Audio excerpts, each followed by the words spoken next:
건설사는 3D 2030 사라졌다. 안녕하세요. 잉어입니다. 한 기사가 눈에 띄었습니다. 건설사는 3D 2030 사라졌다 라는 기사인데요. 청년층을 중심으로 건설업 기피 현상이 심화되어서 인력난과 품질 저하로 이어지고 있다는 기사입니다. 2004년 3.4%였던 60대 이상 건설 기술인 비중이 22.7%로 급증했다고 하고, 건설 기술인의 평균 연령이 37.5세에서 50.8세로 높아졌다고 하네요. 아마 많은 건설인 분들이 피부로 느끼실 겁니다. 예전에는 부장 직급 등 고직급 인력이 희소했었는데, 이제는 부장, 상무보다 사원 직급을 보기가 훨씬 힘들죠. 그렇게 귀한 사원 직급인데 퇴사율마저 타 직급보다 높을 겁니다. 그래서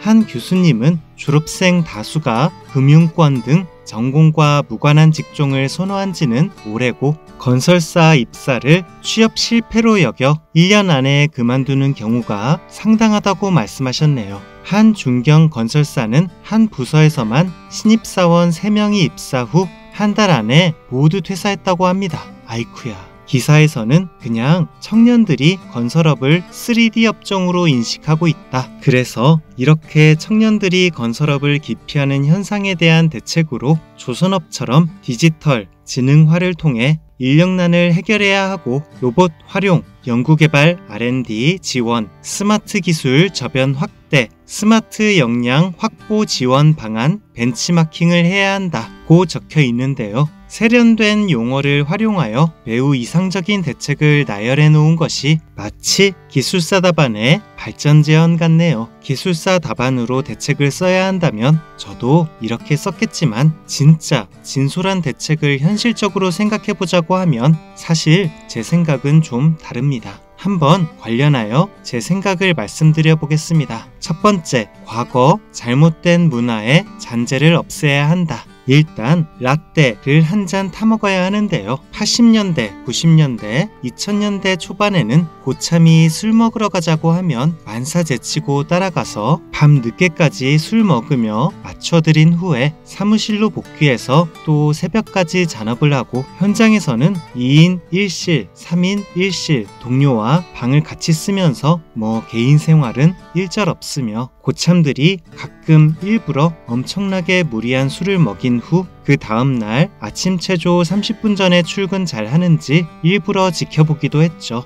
그걸 잘 해내면 일도 잘할 거라고 평가하는 사람도 있었습니다. 그뿐입니까? 개인 의사를 물어보지도 않고 오지 현장에 갑작스럽게 강제 발령이 나더라도 말없이 가서 수년간 근무하고, 스스로 가족들에게 가정의 ATM기가 되는 것을 자처하며, 심지어 팀원들 전부 초대하는 집들이 문화도 있어서 아내가 엄청 고생하는 경우도 있었습니다. 현장에 비상이 걸리거나 돌관 작업 때는 딱히 공식적인 휴일 보상 그런 거 없이 현장 소장 재량으로 한 달에 하루 이틀만 쉬고 전원 출근하는 경우도 있었죠. 현장에서 저직급이 연차 휴가를 쓰는 것은 피치 못할 간병이나 치료, 누구나 납득할 만한 가정의 대소사가 아니라면 당연히 말도 못 꺼내던 시절이 있었습니다. 또 당시에 업무적으로는 차장직급 이상은 실무에서 조금 떨어져 전략과 기획, 정치 쪽으로 많이 빠지는 경향이 있었고, 그래서 사원, 대리, 과장이 모든 실무를 전담하는 경향이 있었던 것으로 기억합니다. 요즘은 차장뿐만 아니라 부장까지도 엑셀, 캐드를 사용하는 실무를 직접 수행해야 하는데 말이죠. 또 현장 소장이나 그 이상의 고직급자는 개인적인 일을 부하 직원에게 시키기도 했습니다. 본인 개인의 교육 수강이나 가정의 개인 심부름, 심지어 틈틈이 수강 중인 대학원 숙제를 대필하게 만드는 경우도 있었죠. 당시에 현장 소장의 권력은 막강했기에 가능했습니다. 또 발주처는 원도급사에게, 원도급사는 하도급사에게, 그 옛날에는 지금은 생각하기 어려운 갑질도 있었던 것 같습니다. 서로서로 아래로 떠넘기고 서로서로 아래로 쪼우고, 그러다가 뒤통수도 치고 받기도 하고, 참 저는 당시 이런 문화들이 사실 이해가 가지 않았으나 많은 사람들이 이런 문화를 용인하는 분위기였고, 저도 나중에 조금 더 회사 생활을 하며 성장하면 이런 문화들을 자연스럽게 이해할 수 있으리라 생각하고 받아들였습니다.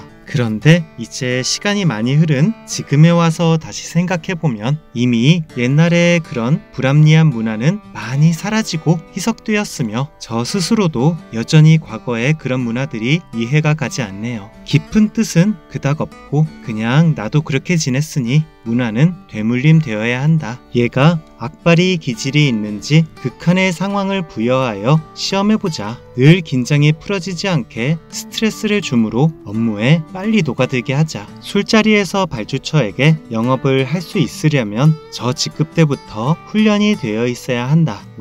이런 명분이 있었던 것 같은데, 기대했던 효과가 나타나는 몇몇 일부 열정맨이 있을 수도 있지만 몸과 마음만 지치고 너덜너덜해져 피폐해지는 사원들도 많았을 겁니다. 물론 요새는 라떼 시절과 아주 달라지긴 했습니다. 회식 자리에서 술을 함부로 강권하면 블라인드에 언급될 수도 있고요. 더 나아가 회식 참석을 강요하면 직장 내 괴롭힘으로 분류될 수도 있습니다. 요즘은 대다수 현장 차부장 직급도 전략, 기획, 정치를 병행하면서도 아주 열심히 실무에 참여하고요. 김영란법, 하도급법 등 당시에 미비했던 법률과 각 회사의 컴플라이언스도 강화되면서 발주처, 원도급사, 하도급사 간 불합리했던 부분도 많이 개선되었습니다. 하지만 아주 많이 개선되었을 뿐 아직 잔재는 남아 있습니다. 아직 현장에서는 퇴근 후 개인 시간이 잘 보장되지 않는 경우가 왕왕 있고, 잡무를 포함하면 업무 분장이 아랫직급에 다소 치우치는 경우도 많으며, 다소 어른스럽지 못한 폭언이나 강압적인 행동도 완전히 사라지지는 않은 것으로 알고 있습니다. 나 때는 그랬는데. 이런 보상 심리는 역사의 한켠으로 고이 접어보내고, 여기가 건설회사야 구글이야 싶을 정도로 매우 쿨한 건설사 문화를 구축해 나가야 합니다. 물론 업무적, 기술적으로는 완벽하게 수행하되 업무 외적으로는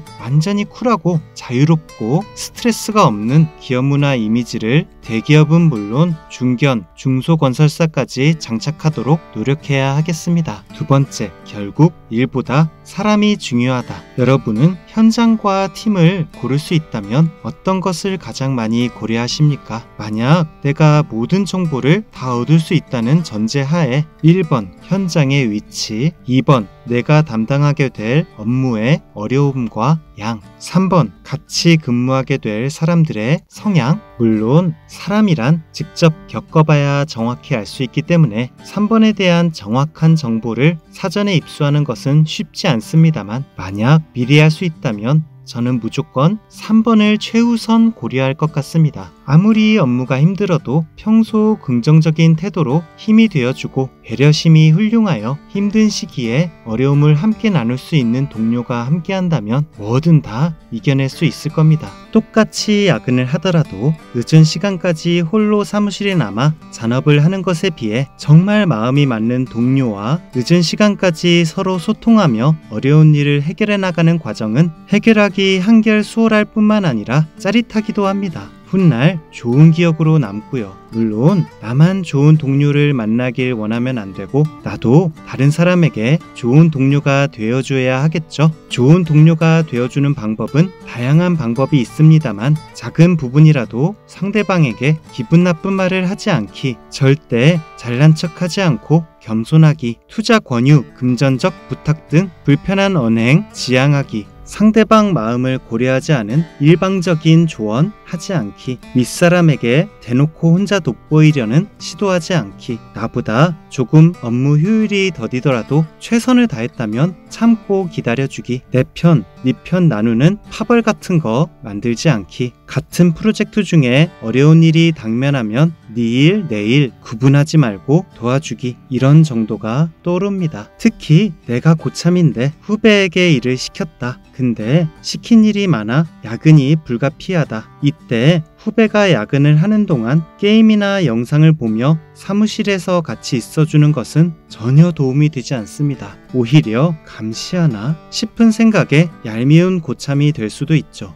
본인도 일이 남았다면 일을 열심히 하든지, 가능하면 내가 시켰지만 후배의 일을 좀 함께 나누어 들어주는 미덕이 필요하겠습니다. 물론 모든 건설인이 좋은 동료가 되는 것은 참 어려운 일이겠습니다만, 사내 문화가 잘 형성되도록 캠페인이나 교육 편성, 인사제도적 장치를 마련하는 등 여러가지 노력을 함으로 개선할 수도 있을 겁니다. 세 번째, 스마트 기술이 도입된다고 실무자의 일이 덜어지는 건 절대 아니다. BIM, AI, LOT, 딥러닝, 머신러닝, 디지털 스캐닝 등 기술사 공부를 하며 많이 접하는 아주 스마트한 개념들, 이런 스마트 기술에 투자하여 도입이 되면 스마트한 시스템이 사람이 하던 일을 다 해주기 때문에 두 사람이 해야 했던 일을 한 사람이 할 수 있게 되어 무조건 인건비가 절약된다. 경영자 입장에서는 이렇게 착각할 수 있고 실제로 착각하는 경우도 봤는데요. 물론 어떤 스마트 기술이냐에 따라 실제 실무자의 일을 덜어주는 기술도 있을 수 있지만, 실무자 입장에서 공부와 숙련을 해야 해서 단기적으로는 더 힘들거나 이전보다 관리 포인트가 더 많아져서 장기적으로도 더 신경을 많이 써야 하는 기술도 있을 수 있습니다. 스마트 기술을 도입한다고 하여 인건비를 대폭 줄일 수 있다는 선입견과 착각은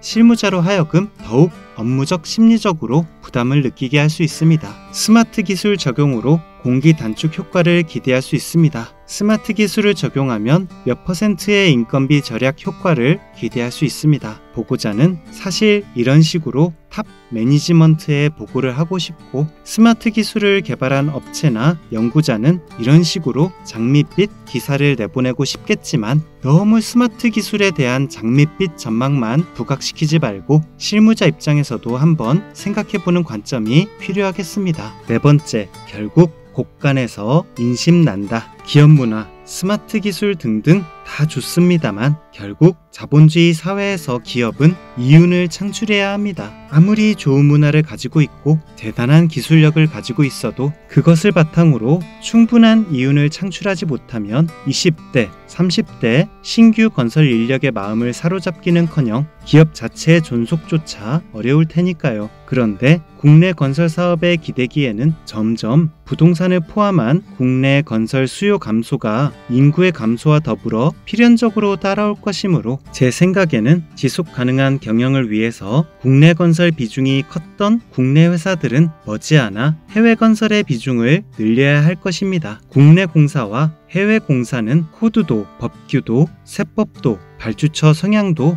모두 다르기 때문에 발빠르게 준비해야 할 것이고, 젊은 인재도 글로벌 프로젝트에 투입될 준비가 되어 있는 인재를 채용해야 하겠죠. 요즘 젊은 세대들은 당장의 임금도 중요하지만 회사의 비전과 영속 가능성을 냉철하게 들여다봅니다. 와, 이 회사에 계속 눌러있다간 같이 침몰하겠다. 탈출각이네. 이런 생각이 들지 않도록 생존을 위해 시야를 넓혀야 하겠습니다. 제가 생각하는 건설회사를 떠나는 청년층의 마음을 사로잡기 위한 전략은 이 정도입니다. 이미 적극적으로 노력하고 있는 대기업과 중견기업이 있는 반면 아직도 갈 테면 가라, 또 뽑으면 되지 라고 안이하게 생각하는 기업도 분명히 있을 것인데요. 이미 건설 인력 구인난이 점점 심화되고 있는 것이 사실이고, 사회의 트렌드가 과거에 비해 빠르게 변화하고 있다는 것도 사실입니다. 물론 최근 그렇지 않아도 어려운 건설사들이 많다는 것을 알지만 위기를 타개하기 위한 노력과 더불어 더 먼 미래를 바라보는 황골 탈퇴도 병행해야 하겠습니다. 오늘 영상은